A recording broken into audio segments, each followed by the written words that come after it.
18 ოქტომბრიდან დილის 10 საათზე ტელემუნდოს უახლესი ტელენოველა თანამედროვე კონკიას ამბავი ობლად დარჩენილ ლოლას უახლოესი ადამიანებით საშიშ მტრებად ექცნენ აუტანელი ცხოვრების პირობებისგან თავის დაღწევის ერთადერთი გზა გაქცევაა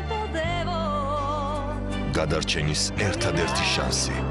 რწმენა რომ სასწაული მოხდება ტელემუნდოს 2 მეგავარსკვლავი დანა გარსია და სეგუნდო სერნადასი 2009 წლის სერიალში 18 ოქტომბრიდან დილის 10 საათზე სილამაზის მსხვერპლი